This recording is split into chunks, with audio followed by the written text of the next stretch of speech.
There was a murder in room 103 of the Pinecrest Motel.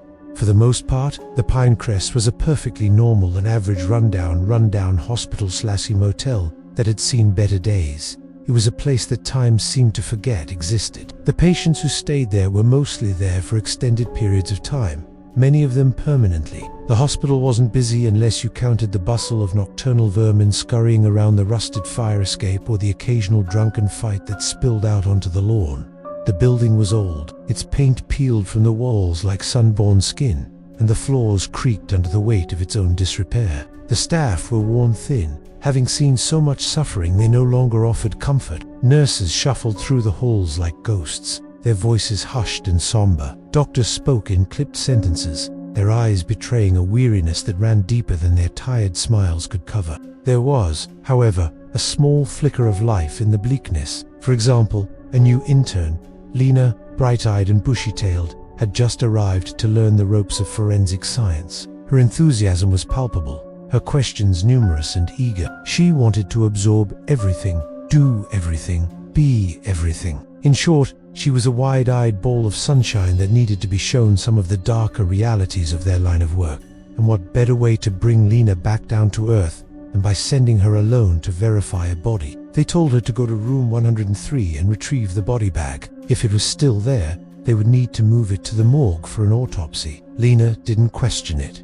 She simply saluted and rushed to get suited up. By the time she finished putting on her gear, the supervisor was already gone, and the nurses looked away as she passed. No one said a word.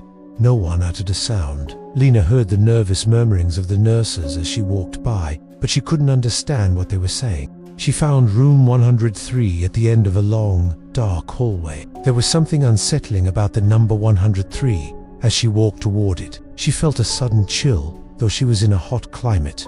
The air grew heavy, the silence deafening. Each step she took echoed in the stillness, amplifying the sound of her own heartbeat. When she finally reached the room, her hands trembled as she knocked, the sound seeming unnaturally loud in the oppressive quiet. No answer. Lena took a deep breath, trying to steady herself. She turned the knob, pushed the door open, and stepped inside. It was then that Lena realized that the task she had been assigned was far from routine. The room was bare, except for a single unzipped body bag in the corner. Lena approached cautiously, her eyes drawn to the disturbing contents of the bag. What she saw made her heart skip a beat. The bag was empty. Lena felt a sudden surge of panic. Where was the body? Had it been moved? Was she supposed to be somewhere else? Her mind raced, trying to make sense of the situation. She checked the window. It was closed, and there was no way anyone could have escaped through it without leaving a trace. Then she noticed a draft, a subtle chill in the air. It seemed to be coming from the corner where the body bag had been. Lena tentatively reached out, her fingers brushing against something hard. She gasped, stumbling backward as she saw what it was. A human skull, its empty sockets staring back at her accusingly. Her supervisor had been right. This case was different, but they hadn't told her the whole truth. They hadn't told her that this particular room had a reputation amongst the staff, a reputation built on whispers and uneasy glances. They called it the ghost room. Legend had it that anybody placed in room 103 refused to rest. They would come back, not as malevolent spirits seeking revenge, but as confused, tormented souls looking for answers. Lena was determined to solve the mystery. Little did she know she was about to become part of the legend. Night fell, and with it,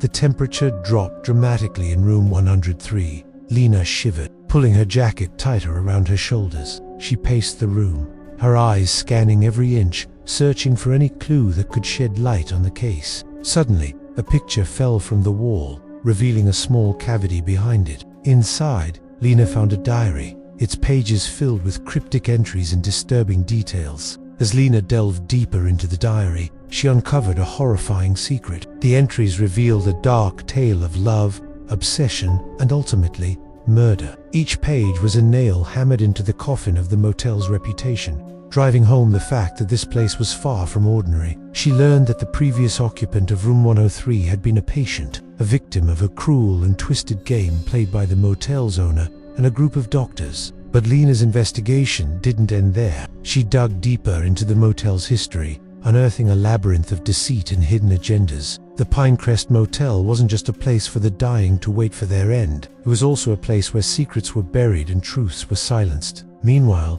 strange things began to happen around Lena. Cold spots, whispers from empty hallways, disembodied footsteps, all pointed to the same terrifying conclusion. She was not alone. The spirit in room 103 was restless, and it seemed to be reaching out to her, trying to communicate, trying to warn her. Nightmares plagued her sleep. Every night she dreamt of the same thing. A woman's anguished screams echoing in the darkness, the metallic scent of blood, the feeling of icy fingers brushing against her skin. These weren't just dreams. They were visions, fragments of the past seeping into the present, connecting Lena to the tragic fate of the woman in room 103. Each vision brought Lena closer to the truth, each nightmare reinforcing the connection between her and the ghost. But as she neared the truth, the danger escalated. The spirit, once passive, became more aggressive, its presence growing stronger with each passing day. Lena found herself targeted by forces she couldn't understand, by motives she couldn't comprehend, and as the lines between the living and the dead blurred, she realized that she was in grave danger. The spirit wasn't just trying to communicate with her, it was trying to possess her. Now, here's where the story really picks up steam. What happens next will leave you on the edge of your seat. The room is trashed. Papers are everywhere. There's blood on the floor and a trail leading out the front door. The spirit has left the motel and is now haunting Lena wherever she goes. Lena thinks she can outrun it, but it's always there, watching, waiting. The story has taken a dark turn. Lena is losing her sanity. The spirit is draining her of her life force, causing her to age rapidly. Her hair turns gray, her skin becomes wrinkled, and she is left bedridden. The spirit has claimed her, using her body as a vessel to manifest itself in the physical world. It's time for a shocking reveal. Just as the spirit is about to fully possess Lena, it removes the bedsheets to reveal its true form. But it's not what Lena expected. Instead of a grotesque monster or a shadowy figure, Lena sees the face of a young girl. The girl looks at Lena with innocence and says, "Can you help me?" Lena realizes that the girl is not a malevolent spirit seeking revenge, but a lost soul trapped in time, a victim of the motel's dark history. The girl explains that she was the daughter of the motel's owner and was killed by him when she discovered his secret. She begs Lena to expose the truth and free her from her torment. Lena, despite her weakened state, finds the strength to agree. In a final act of defiance against the forces that have tormented her, Lena uses her remaining strength to write down everything she has learned about the motel and its owner. She exposes the truth to the world,